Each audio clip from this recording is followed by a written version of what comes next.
reality of phantoms and monsters. They exist among us, and sometimes they win. Even the devil was an angel once. The world has its own rules, and these rules are not human. Some of us seek answers to the origin and existence of cryptids and the unexplained. Join us as we venture beyond the known and accepted boundaries. Welcome to our nightmare. I think you're going to like it.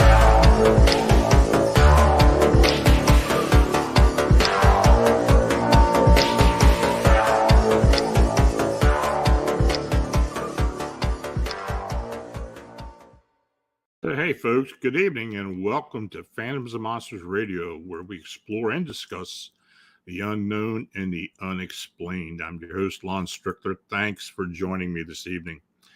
Before we get started, I want to mention that Phantoms and Monsters Radio channel is made possible by you liking, subscribing, and sharing our programming. Super chat donations are essential for us to continue offering you our unique content. So your consideration is very much needed and appreciated. So tonight I welcome Pennsylvania UFO and anomalies investigator and colleague Stan Gordon to Phantoms and Monsters Radio.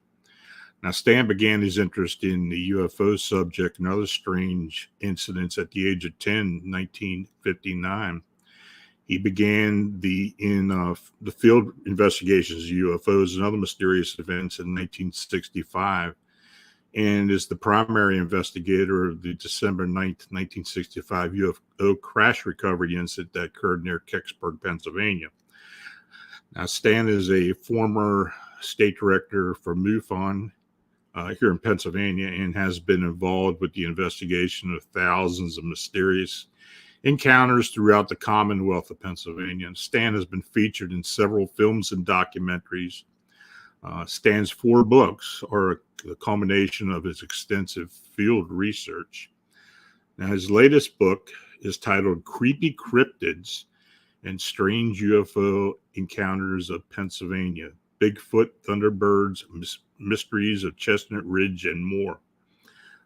Stan's website can be found at stangordon.info. So, Stan, thanks for joining me this evening. Well, Lon, it's always good to be on and discussing things with you. Yeah, we had a little trouble here. I for whatever reason, I didn't even think about hooking you up on the phone, but I hope everybody can hear you okay. I saw the title of your book. I just got it a couple days ago, and Creepy Cryptids. I don't think I've ever seen you write the word creepy in much of anything. So what's different about this time around?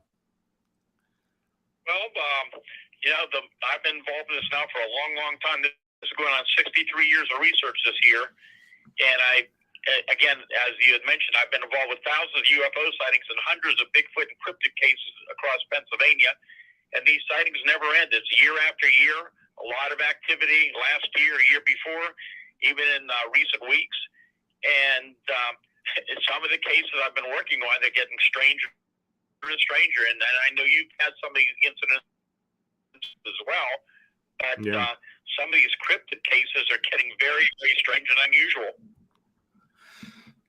Yeah, I had just put out this the meme humanoid book, and I know this is a phenomenon you and I kind of touched on a bit, but it seems to be something that's raising its ugly head more and more as we go along. I don't know how many you've been getting, but I know the standard fare of Bigfoot, UFOs, winged cryptids especially, have been showing up for you as well. Yeah, I've had some of those, and again, I guess we fall under the category of the Thunderbird reports. Yeah.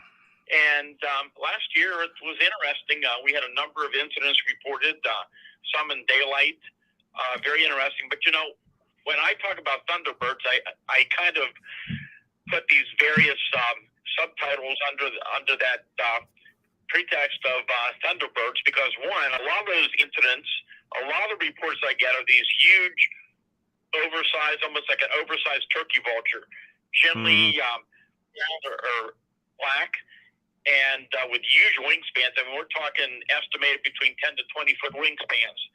And, of course, it's very difficult, as you know, just like we're doing with UFO sightings, to judge altitude and size.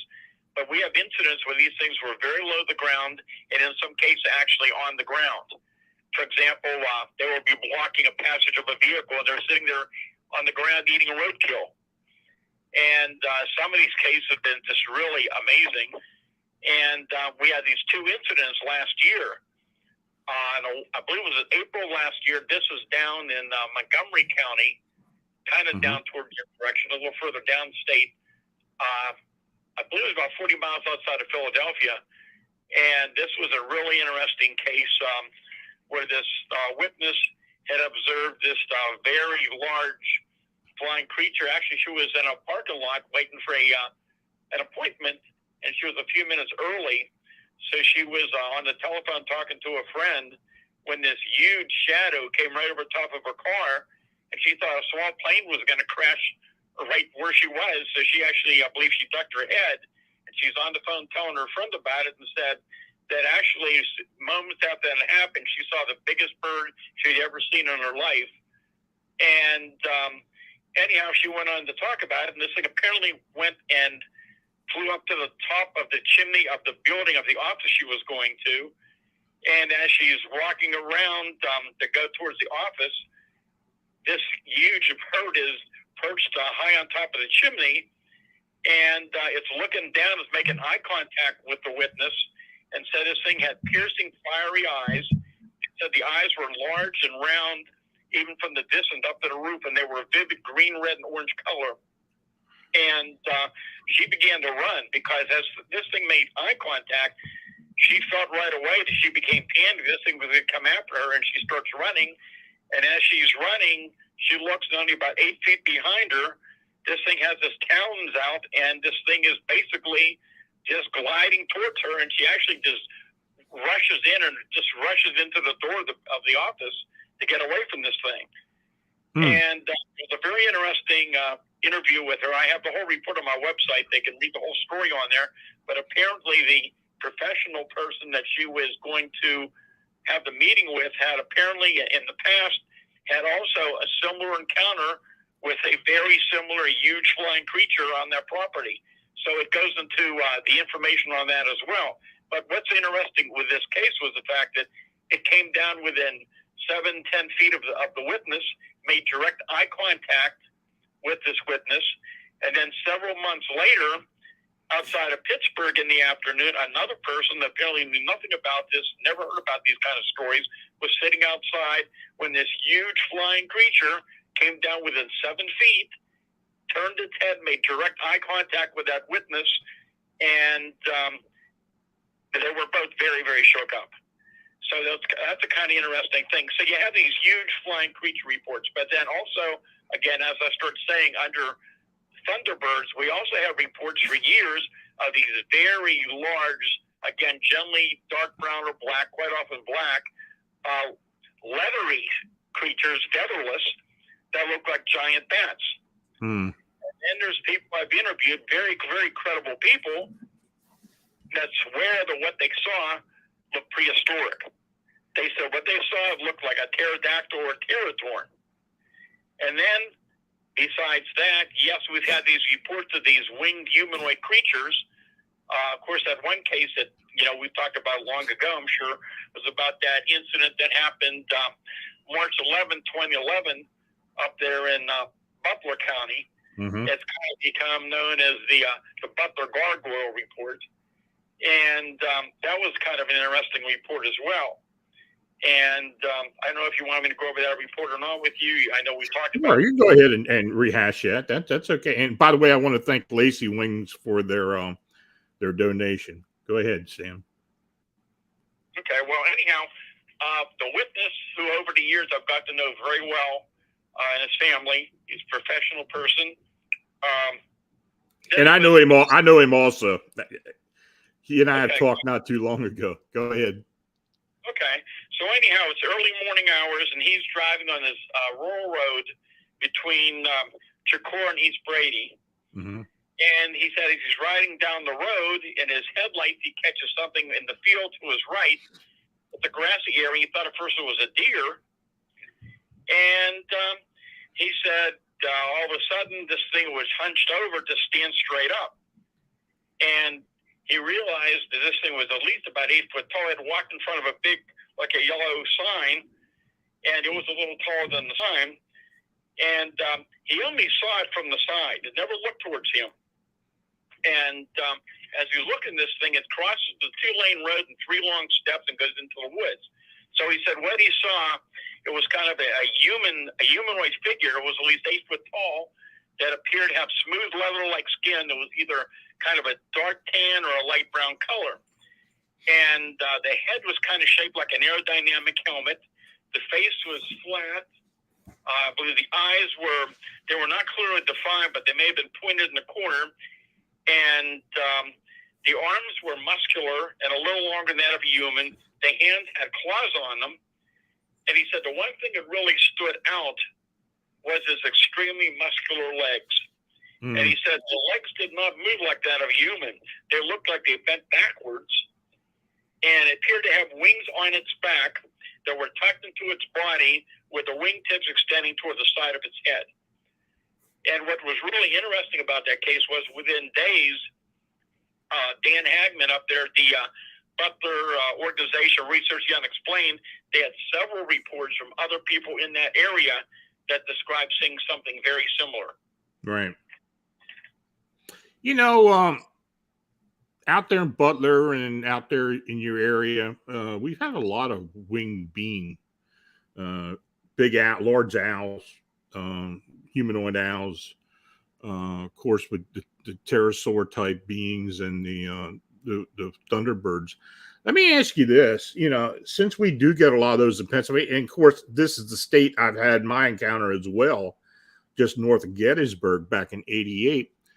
What are your thoughts on these? Do you believe that there's a supernatural aspect of these beings, or you believe that they're flesh and blood? And well, I think they're flesh and blood regardless, but you think they're indigenous. What are your thoughts on that? Okay, now are we talking about the Thunderbird type report? Are you talking about this humanoid? Or? Yeah, we can kind of split it up. What do you believe in each case? Well, it's really hard to determine because there's really not enough data on that. Yeah.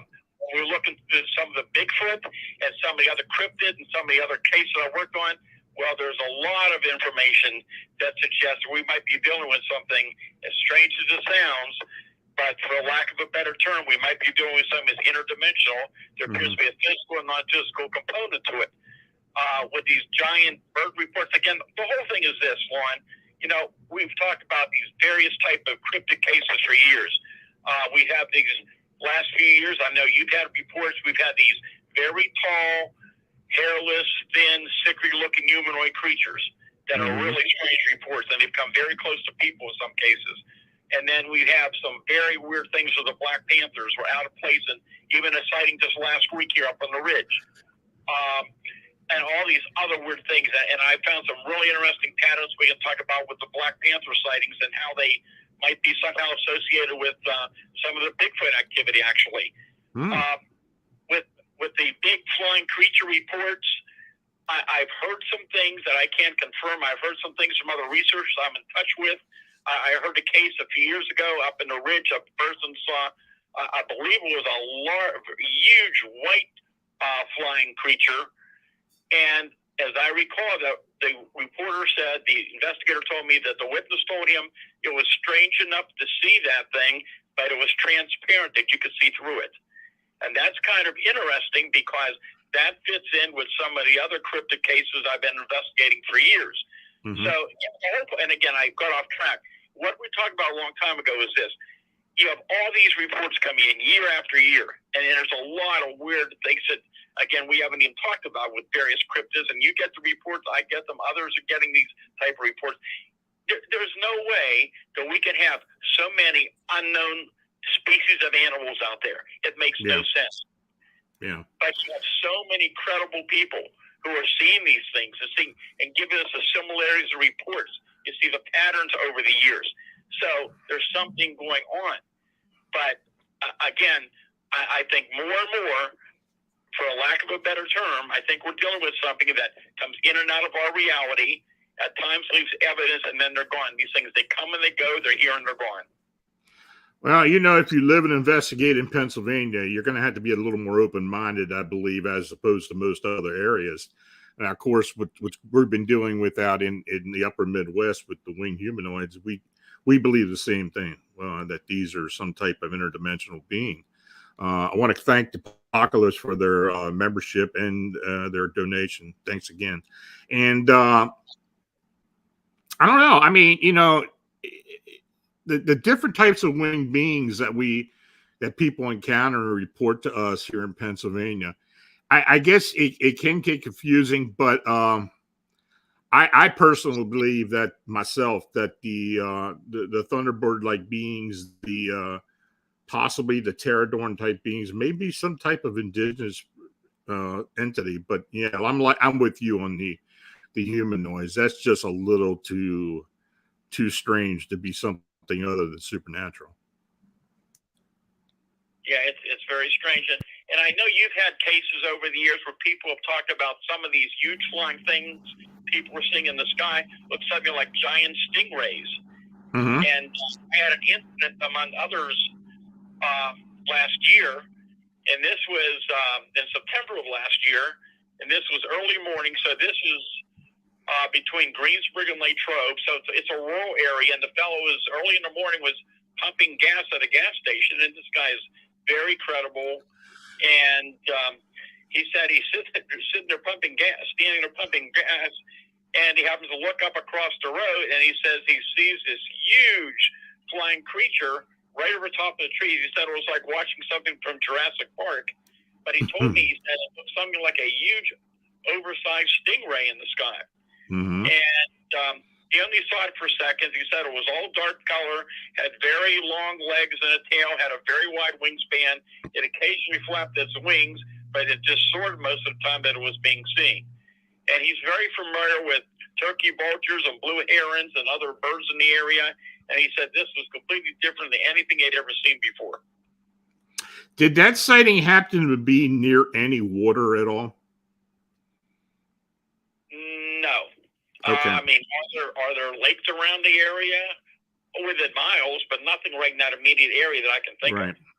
Yeah, because, you know, the sightings I've gotten, for whatever reason, seem to be near a larger river or lake or pond or something. So, yeah, you know, I've been looking into these flying manta ray type beings.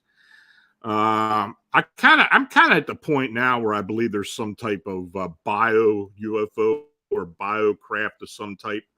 You know, it's interesting. I don't know if it's a mimic of an actual manta ray that it is trying to be shown, but they seem to undulate like a manta ray that's in the water. So it is kind of bizarre. Yeah, there's just a lot of strange things going out there. And, you know, what's really interesting here, get off the subject a little bit, but back to the UFO subject, you know, last few years been very, very active with UFO sightings and actually various cryptid reports. And, you know, again, reports come in here in all types of weather, in all seasons, all year round. And generally, year after year, when we start getting to the fall and winter and the weather starts deteriorating, generally reports begin to slow down. But actually, starting last October, we began to have a series, kind of surge of activity. And it went on through all the rest of last year into this year, into recent weeks, numerous reports of a lot of UFO activity, but a lot of it were large objects, in most cases large objects, seen at very low levels, some very low to the ground, some daylight reports. Just a very unusual amount of really good quality UFO incidents coming in. And sometimes, you know, we have other phenomena that turns up around the same time period. So let me give you just an example. Sure. Let me go through here a minute. Let me go into my file because this is kind of interesting. Again, a lot of low-level sightings, a lot of reports of triangular objects the last several months, cigar-shaped objects, that type of thing being reported. But January 15th of this year, and came up, a man called in with a report. Now, during that time, we were having very, very frigid weather. For days and days, well below zero. There were people who were having problems with their pipes breaking, and this fella, now this is up in Armstrong County, and it was early morning, after 3 o'clock in the morning. This fella was very concerned that his water line under his home was going to freeze up, so he goes into this crawl space under his house, and as he's partly inside of the crawl space, he hears this strange humming, clicking sound from behind him, but he didn't know where it was originating from. So the next day, his neighbor who lives across the street contacts him and says, I want to tell you, early this morning, he said, I saw something very strange right over top of my barn. And he went over and told him the story, and it happened to be during the time that the other fellow, his neighbor, was trying to work on his water pipes. So I got to interview the guy a couple days later, and he told me that around 3:45 in the morning, he's awakened by the sound of his horses being disturbed by something. Their horses were running around, upset. So he goes down on his porch and looks towards the barn, but it's real dark down there, and he couldn't see much. So he starts walking down towards the barn, about 150 feet away, when suddenly these lights appeared over the barn, and the lights were shining down, and he could see the horses moving around, and that's when he saw this object hovering about 20 feet over top of the barn. He said it looked kind of like a teardrop-shaped object, about 65 to 70 feet in length. It had a smooth silver or metallic look, or something like stainless or galvanized steel, and he said it was solid and smooth-looking. It was emitting a humming and buzzing sound. There were numerous lights across the surface that looked round. There was approximately 8 rows of 20 to 30 lights on it that would change from a red to blue and then back to a red color. And he said he watched this thing hovering for about 5 minutes, but he didn't have a camera phone. He didn't have his phone with him. And he said he watched the light suddenly went out. He said everything went dark and the object just disappeared. He said it did not move away. It just suddenly vanished and disappeared. And he said moments later, the horses all seemed to go back to their normal behavior. So that was interesting in itself. However, that wasn't the end of what's going on. So about 7 o'clock in the morning, over on the Pennsylvania-West Virginia border, one of my research associates, Jim Brown, got a report, and he's been investigating this case. And the person went outside, I think, to get a newspaper or take some garbage out or whatever, and noticed this object in the sky. It was hard to define exactly, but wasn't that high up apparently. But it was kind of a black area. There was a glow coming from it. Hard to see the actual shape. And didn't hear any sound at all. So the person thought it was very unusual, went to her home to go inside to get a camera. When she touched the door handle, she got a static charge, an electric shock, which she never did before. So she found a camera, found her phone, touched the handle again, and got another shock. When she goes back outside, the object is gone. So she goes back into the house to call a neighbor, got another shock. Her neighbor came over and got a static charge also on it. And so Jim got down to within the hour, and he's a very high-tech researcher, has some very good instrumentation. And by that time, whatever the electrical charge was, it had diminished. But he checked all around, and there was nothing that he could find that would produce that type of effect. But here's what's really interesting. That was the third case within months of people reporting low-level UFO activity and having some type of like a static charge or electric shock right at the time.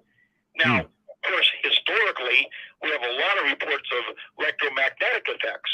But this is different. We've had cases where an object hovers over a vehicle and the motor stalls, or the headlights dim and the object takes off and the power comes back on. You've heard those reports for years and years. Absolutely. So also, I was talking with Dan Hagman up in Butler, and he's had a lot of activity up there in the last year or so. But in October of last year, now this is interesting because these are kind of the things that you and I have talked about, and I wrote about in my Silent Invasion book in the 70s. He had a report from Butler County of a person who was driving in a car that evening and saw a commotion to the right in the bushes or about dusk, and this 7-foot tall, hair-covered creature came walking out on the road, moved very fast to the right, was hairy, muddy, and matted looking, scared the person quite a bit. But I believe he said within the hour, in that same general area, he gets reports from other witnesses who are reporting this very large triangular object. He said that they estimated it to be about the size of 3 buses hovering about 100 feet off the ground, and people reported feeling a static electric charge. So we thought that was kind of interesting. And then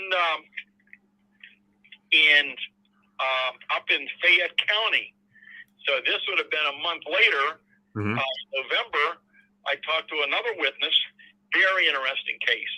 And this was, this is early evening on a main road coming through Fayette County, a rural area, very close to the Chestnut Ridge, which you and I have talked about many times. And this person in the distance sees what appears to be 3 lights in a rounded triangular configuration, similar to a guitar pick in shape.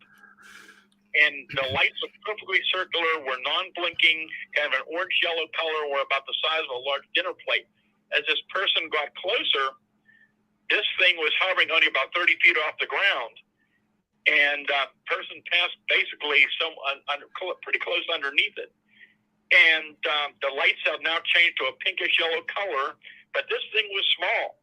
It was only about 10 feet long. And did not have the radio on, but heard no sound from the object. And this person happened to have her dog in the front seat, and the dog was turning its head, looking at the object. Seemed like it was getting a little upset, so she's petting the dog. When she petted the dog, she also got a static charge, a slight shock from petting the dog at the time. So there were 3 cases within months of that type of effect, which I thought was quite interesting. That is interesting. You know, for those folks who don't know any or much about when we reference the Chestnut Ridge, can you kind of give a thumbnail assessment of what the Chestnut Ridge is, where it's at, and some of the stuff that's happened there over the years? Yeah, it's an interesting place, and I'll tell you how I found out about the ridge. This was back in 1969. I had gotten a call that afternoon of witnesses along a major highway along the tree line. They're seeing this very large, solid, elliptical, kind of cigar-shaped object that's hopping around the trees and kind of moving almost like a stair-step fashion up and down, and it finally drops down and it looks like it's landing in that area. So the people had actually called the police, and I got called about it, and I went out to interview the people. And in the days to follow, as I'm interviewing people out in that area and trying to get more information on that sighting, various people started bringing up to me because we weren't that far away from that section of the Chestnut Ridge, so not that far from Dairy Township and that general area. And they started telling me about strange things that they had heard about. They had talked about Bigfoot sightings, strange lights, UFOs. I believe it was underground sounds. Some person actually, years and years ago, back then, that told me about somebody seeing like an opening on the side of the mountain that opened up. So that fascinated me. And it's been ever since then that I've been getting reports for years and years. I'm carrying a lot of history of a lot of phenomena up in that area. So the Chestnut Ridge actually runs, it's about 100 miles long, maybe a little less, but it goes through Westmoreland, Fayette, and Indiana County in southwest PA, and extends down to around Preston County, West Virginia, so a few miles outside of Morgantown, West Virginia.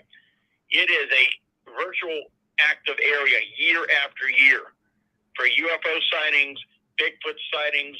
There have been Thunderbird sightings, Black Panther sightings, other cryptid reports, ghostly apparitions, underground sounds, mystery booms. All kind of phenomenon has gone on for years and years along the ridge. And I don't know if you had a chance to read the book yet. There's there's a lot of really interesting details about incidents that have been occurring on the ridge. Activity on there last year, getting reports already this year. One of the first reports we had in January of last year was in daylight.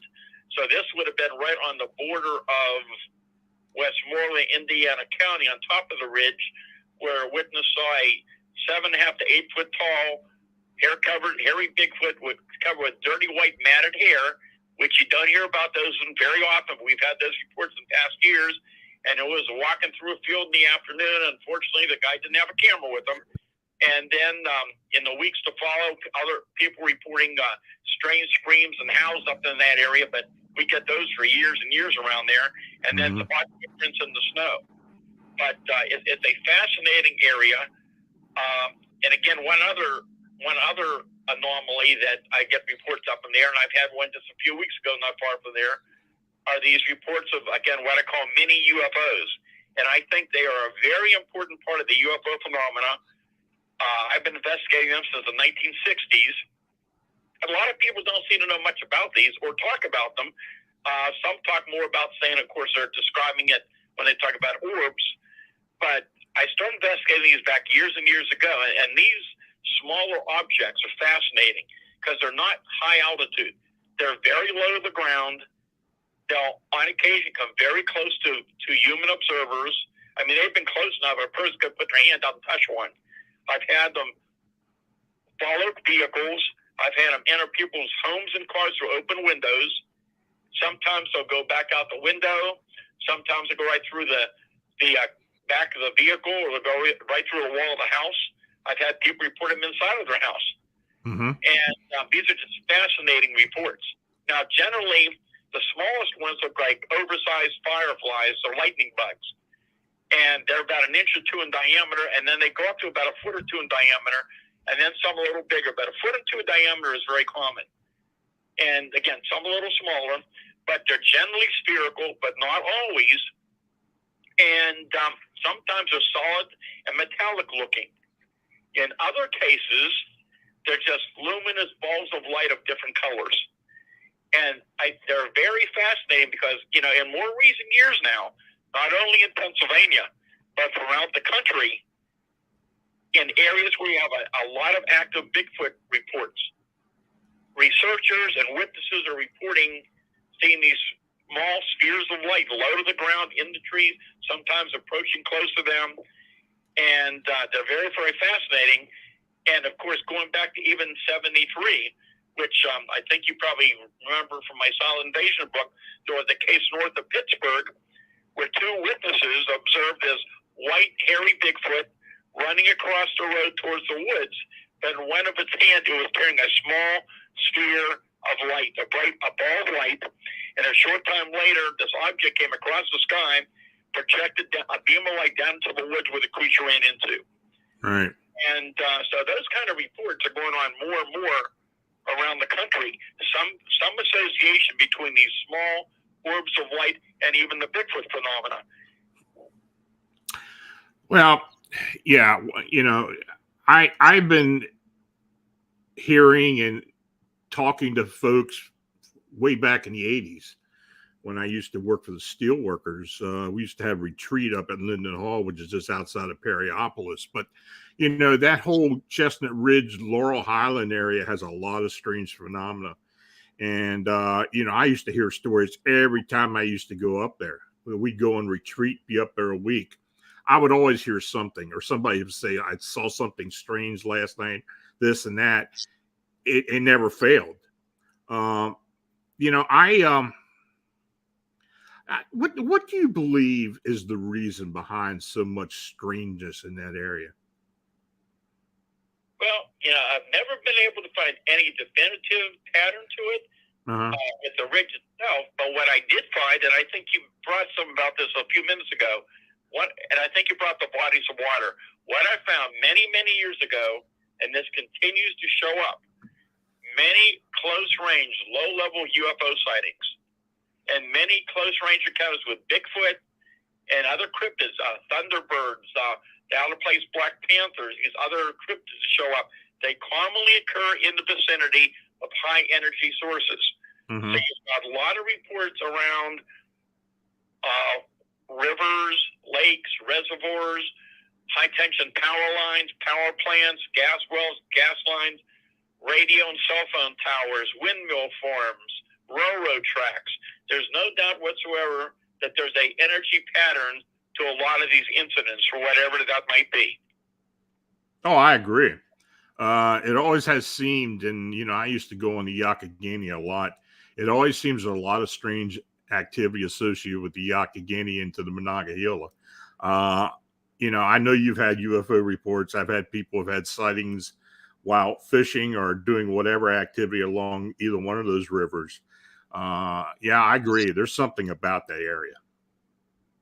Yeah, and again, it's interesting because in over the last year, when you're hearing all the news about the Navy sightings and the various objects that have been seen around the military, the Navy vessels, and then, of course, I was focused on that one video of the object going into the ocean and maneuvering under the water.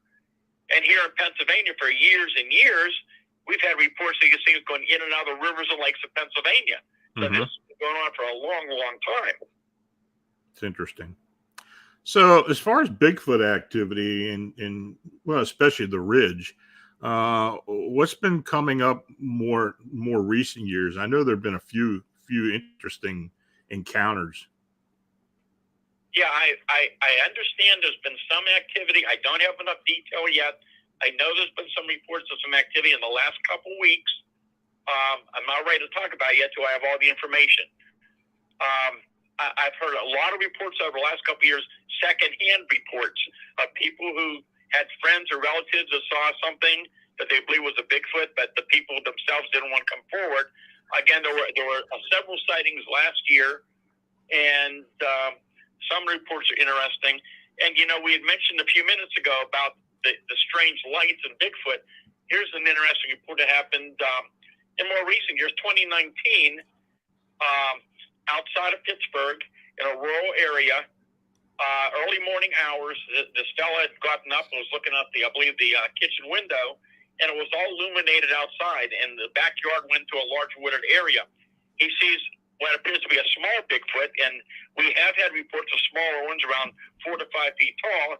He said this one was about 4.5 to 5 feet tall, covered with dark hair, long hair on the head and the back area, walking upright. You could see its arms extend almost down to the knees, and the arms are swinging as it's moving, but you can see it very well.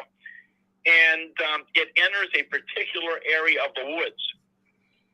And he said about 3 seconds later, after the creature had entered the woods at that same location, this bright sphere of light about 3 or 4 inches in diameter suddenly appeared. And he said it was similar looking, directed to the front of a flashlight that's only about 3 feet above the ground. The light then moved a short distance for about 3 seconds and vanished. About 4 to 5 seconds later, that light reappeared about 10 feet away. And this time, that small sphere emitted a beam of light about 10 to 12 feet in length. And after a few seconds, it vanished and it was gone. So these things keep showing up. And so it's just amazing. But up on the ridge, year after year, people are seeing strange footprints in the snow, and other times of the year, they're hearing howls and screams. And there have been many, many Bigfoot sightings over the years all through that area. And a lot of the sightings have been in daylight. And, of course, when we go back to 1973, when we had that massive first UFO wave across the state and went on all year long with multitudes of UFO sightings. And then we had those very strange cases show up with Bigfoot and UFOs seen together at the same time and place.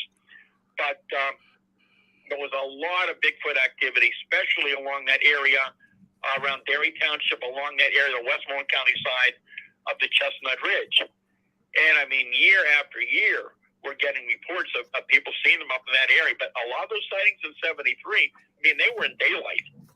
And a lot of them, they were cases where people were within 5, 10, 15 feet away from these things.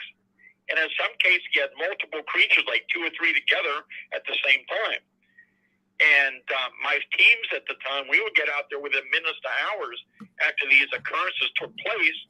And that's why we were able to document these sightings so well, because it was occurring, it had just occurred. We interviewed the witnesses. You could see the human reactions. We saw the animal reactions where even the most vicious dogs wouldn't bark or wouldn't move right after they were near a Bigfoot. That's when we began to realize that there was a lot more to the Bigfoot phenomena than just an unknown animal, which is what I always thought these things were. Yeah. Since that, and in more recent years, not just the case I've looked into here in Pennsylvania, but throughout the country and around the world, now you're hearing more and more reports from other Bigfoot investigators, from other witnesses of these things that are doing things that normal animals don't do. And of course, one of the first things that we noticed back in '73, and it's been going on ever since, even in recent years, and even in fresh snow, you have these trails of these large, strange footprints with very large strides between them that go for a distance and then just abruptly stop and end when they're shifted more tracks. And there was no way under the circumstances we found these cases that they could have been fabricated. And that's just an amazing thing to see. And then we have reports more and more of people seeing Bigfoot-like creatures that sometimes appear completely physically solid, but sometimes they just suddenly appear out of nowhere.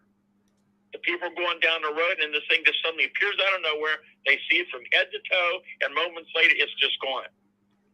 And then you have these other cases where people said that the body is kind of out of focus. It's not completely solid. And sometimes these things appear to be not just running very quickly, but they appear to be either floating or gliding above the surface of the field or the road. And I'm sure you've heard some of those cases also. Mm-hmm. Yeah, we had one not long ago up near Shippensburg up in Cumberland County, something very similar to that. And there's another area of Pennsylvania that fascinates me because we have had some reports out there more recently, in particular, Bigfoot is out in Greene County. And now, of course, Greene County and Washington County have had a lot of strange phenomena over the years. James West in particular, who's now a member of our team, had the upright canine dogman encounters there. We've had some Bigfoot sightings more recently. And I've talked to numerous people who have had strange encounters in that area as well. And I'm sure you have as well. Oh, yeah. Greene County, Washington County, I mean, all those areas outside of Pittsburgh have had a long, long history. And so it's very, very fascinating. And these things are going on everywhere. There's probably not an area in Pennsylvania that there haven't been reports over the years. Eastern PA and of course Southwest PA, it's always active year after year. And I'm hearing quite a bit of activity up northern part of the state. This would be up around the Pennsylvania-New York border. There's always been a lot of reports around the Allegheny National Forest in that general area, but I'm hearing reports from others, and I've interviewed people and other witnesses who have had things going on in recent months. And, you know, Lon, again, it's something I know we've discussed in the past. You can have a sporadic sighting, just be in the right place at the right time, to have a Bigfoot maybe right out in front of your car or see a Thunderbird or a black panther.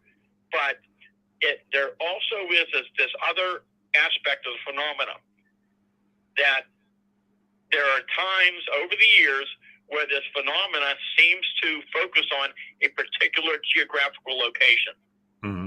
And the phenomena, it can last for minutes, hours, days, or years. And that's when you have this outbreak where all of a sudden you have UFO sightings, you have these orbs of light, you have Bigfoot sightings, cryptid sightings, screams and howls and footprints and paranormal phenomena and ghostly apparitions, and all kind of things go on. So it's similar to what the Skinwalker Ranch we've all heard about. But this has been going on for years and years.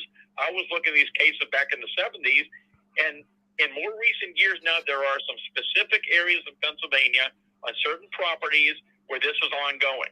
And some of these places are just amazing, the type of activity and the weird things that are going on. And again, it's not just in Pennsylvania. I mean, there's places all around the country now we're hearing they have similar type of things occurring. So it's just really interesting what this is all about. And I don't think anybody, including the government, understands it. I think the government's interested in this type of thing, and but I don't think anybody has the answer themselves so far. Yeah, I'm with you on that. I mean, it's interesting where some of these flaps turn up. There even might be a small flap, well, just like Chicago. I mean, that whole thing is just that's beyond much of what we've ever had, especially in an urban area and in areas around it. I'd be honest with you, with all the stuff that's been going on in Pennsylvania in more recent years and the variety of stuff, I'm looking that to where we may get a flap somewhere of just like we did in '73 with the UFO and then cryptids occurring.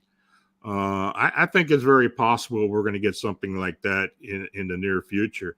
The activity down here in my area, down here by, in the Susquehanna Valley, particularly the southern Susquehanna Valley, down into Adams and York and Lancaster counties, it's been very active with a lot of different stuff. We've had winged humanoids, Bigfoot, upright canines, dogman, lots of UFO activity. It seems like Butch got 3 or 4 calls a week of craft going across the river and being sighted. So if something major happens around here or anywhere else in the state, it wouldn't surprise me whatsoever. Yeah, again, what's fascinating to me again is this surge of activity since October of last year when things generally quiet down, and into this year, there's been some really interesting cases going on. And also, I told you about those events that happened up in Armstrong County on the West Virginia PA border back in January 15th.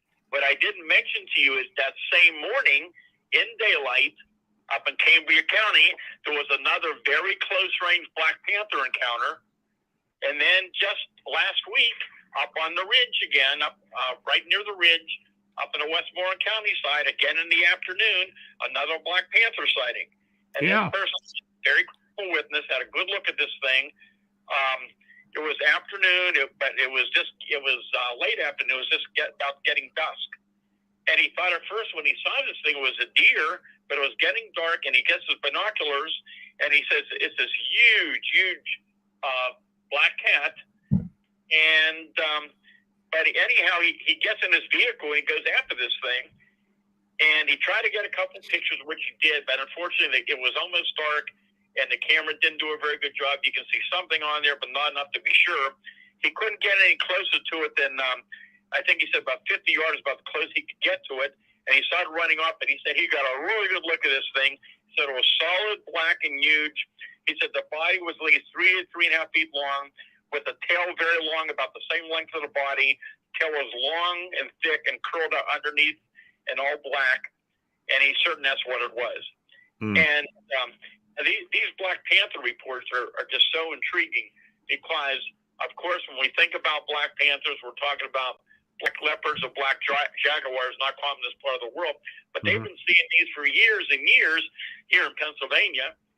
And there was that one case that I had that made me realize, among others, that there's more to the Black Panther phenomena, and I found other patterns as well than just an unknown or out-of-place animal. That happened back in February of '83. Do you want me to tell you the story about it? Absolutely, because I've been getting Black Panther sightings and hearing about them up your way for years now. Yeah, well, there's some very strange elements to the Black Panther phenomena. Mountain lions is one thing. The Black Panther reports is something much more unusual. So this occurred in February of '83. Very cold, 1 o'clock in the morning. This man's coming home from his friend's house. His car's overheating. So he pulls into the driveway, he went in the garage to get a can of antifreeze.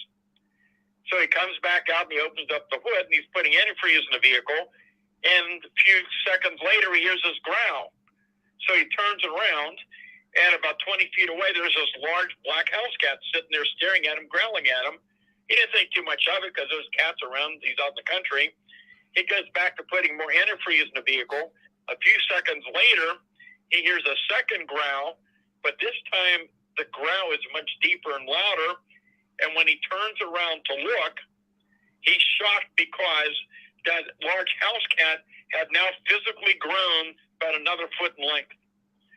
So he throws the empty antifreeze jug at the animal and he hits it, and it growls fiercely at him like it's going to attack. And it takes 2 or 3 steps backward, then growls again and starts moving up the road outside that's well lit. So this guy runs inside and grabs his pistol, and he comes back out, and now he's just shocked because this animal is now physically the size of what he saw in the zoo. He said it's a black panther. It has glowing, luminous yellow eyes, and it's staring at him with a long tail. He takes one shot at it. He wasn't sure if he hit it, and moments later, it physically vanished and disappeared right in front of him. Yeah, I have heard a lot of stories about those over the years. I mean, I had a friend, close friend, who whose family ran a funeral home up in Uniontown. His last name was Lance, and he was also trained undertaker, mortician as well. And he used to talk about that large cemetery in Uniontown and about people seeing Black Panthers up there. Have you ever heard of anything up there in Uniontown like that? Oh, yeah. Well, this occurred not far from Uniontown. Yeah. And the one I just told you about. But right. Yeah, there's sightings around that area for years of people seeing it all through Fayette County, all through the ridges, all around this area. People have been seeing them for years and years. But see, here's the thing, Lon, that's really fascinating. And I talked about sometimes this phenomena, whatever we're dealing with, seems like when this hits, there's an outbreak of all kinds of anomalies. And back in, let me see if my memory is 1979, this is down around Apollo, Pennsylvania, so it's on the border of Westmoreland and Armstrong County. An outbreak of all kinds of phenomena started. It was in the summer of '79 when some kind of a strange object fell out of the sky that afternoon into the woods. And soon after that, they began to hear cries and howls and screams and see weird lights and orbs of light and footprints. And then over the next 2 years or so, things began to happen quite a bit. Bigfoot encounters, UFOs. So you have all this Bigfoot activity, and then at the same time, you had an outbreak of Black Panther sightings in the same area.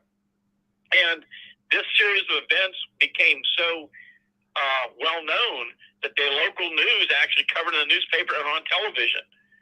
And it was an amazing time.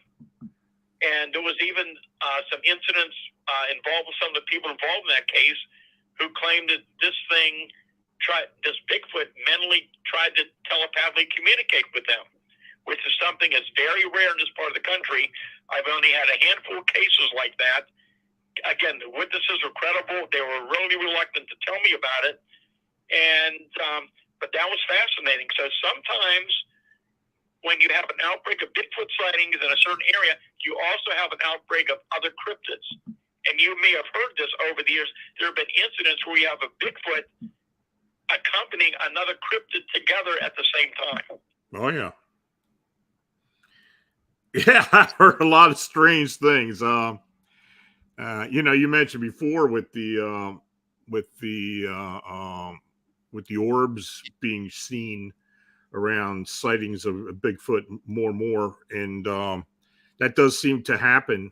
And I have had sightings of mostly other types of canids and other beings around them that were indiscernible. But yeah, I mean, it does seem to work like that, where there always seems to be something different going on, different connections. And, we get a lot of reports like that where there's other aspects of paranormal involved with some type of being.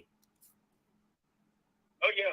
It's just so strange. And yeah, again, so many of the witnesses you interview, you hear these stories from so many people, and a high percentage of these people, one, never believed that these things could exist.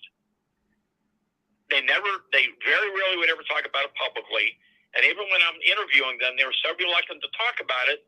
And for many of them, it was a life-changing event. I mean, there's people from 40 years or more ago that I'm still in touch with, and they've never been the same since, because they encountered something that they always laughed at, that they never believed could be a real thing, and now they realize that what they saw was something that is not supposed to exist. Right. We got a question in the chat. What's the strangest case that you've ever been involved with? Oh, Lon, there's so many. Yeah, I know. I hate when I get that question myself. Yeah, there's so many, and every year there's something more. And I mean, there are multitudes of cases in the new book. They're just so bizarre and so strange. But the one that always sticks out is, of course, that multiple witness UFO landing out not far from Uniontown. You brought that up during the 73 Bigfoot wave. Yep. And that was that case where you had multiple witnesses observing that large UFO that was about as big as a barn, a big red sphere about 100 feet off the ground that night of October 25th, 1973, when I got a call from a state trooper from the Uniontown barracks that asked me to send up my team as soon as possible because of this incident had just taken place. And the brief part of the story is that about 15 people in that community, that rural community outside of Uniontown, they observed that red sphere hovering and then slowly moving downward. And it looks like it's going to land on this farm, on the pasture. Mm-hmm. And it happened to be at that time that the farmer's son, who was a big fella, was coming out to visit his dad and his family where this was happening. He sees this thing and he sees the people standing outside looking at it. He goes to a better location, get a better look, and he and two young boys decide they're going to go up and see what this thing is. And he stopped over at his dad's farm, grabbed a 30-06 and a handful of ammunition, and he didn't realize till a little later that he actually had two tracer bullets in that ammunition as well. Mm. And so anyhow, as they're proceeding up the farm road towards the pasture, the dogs around the area just going crazy. They hear this high-pitched whining noise, and there's these baby crying sounds. And as they get closer, the noises are getting louder and louder. So they angle their truck, and they let the headlights on to see the path, and they notice it looked like something was draining the power from the headlights that they had never noticed before. And they finally make their way up to the hill, and they're standing there about 250 feet away. This object, which had been a big round sphere in the sky, was now a very large, about 100-foot in diameter, big white dome. So it's like a half a sphere. And it's making this high-pitched whining noise, and they can't believe what they're seeing. So they're standing there studying this thing, trying to figure it out, when their attention's drawn to this barbed wire fence about 75 feet away. And that's when they see these two huge Bigfoot-like creatures, one behind the other, slowly moving one behind the other along the fence line towards them. The biggest one's in front, it's about 8 feet tall. The one behind it's about 7 feet tall. And they're covered with long, dark, matted hair hanging down from the arms. The arms are so long, they're almost down to the ground. They're very, very long arms. They have no neck. One thing that was very prominent were the eyes. The eyes were very large, and they were self-luminescent, and they were glowing bright green. And they're making this whining, baby crying sound. Well, the one boy is so frightened he runs out of the field. And then the other young fella yells to the older guy to shoot him, and he fires the first shot, which turns out to be a tracer bullet. So you just got that luminous trajectory. He fires over their head. He fires the second tracer. Here's when it got interesting. When he fires that second tracer, the largest of the two creatures raises his one hand, reaches out as though to grab that tracer, makes a loud whining, crying sound, and at the exact moment it does that, that large object in the field vanishes and disappears. It doesn't take off and accelerate and gone. It's just gone. So most of the luminosity that was producing and the sound has stopped. At that point, the creatures turn around, slowly start walking back along the barbed wire fence towards the woods, and he's firing live ammo now from his 30-06 into the creatures, mainly aiming at the largest one. And he always said to me before he passed away years ago, he said, "I'll never forget how I'm pumping live ammo into that thing. There's no effect on it whatsoever, and it just kept staring at him with those glowing green eyes as he's firing into it." And at that point, they run back to their truck and go back to the farmhouse and take the family to a neighbor, and they call the state police. And when the trooper arrives 45 minutes later, he said he went up into the area, and the area where the object was on the ground was self-luminescent and glowing, about 100 feet or more in diameter. The farm animals wouldn't go near it. He said if he shined his flashlight beam into it, he could barely see it, and he said, if I had a newspaper, I'm sure I could have read the newspaper from the glow coming off that area. And then a lot of things happened during the night. It got stranger and stranger. I was told they went back to the barracks. Both the trooper and the witness were separately interviewed. Then they called me to set up my team. Mm-hmm. And we were up there during early morning hours. It was the case that convinced myself and some of my skeptical team members, because we had scientists and engineers and research people in the group. Right. And some were pretty skeptical, but as time went on, they began to realize something was going on.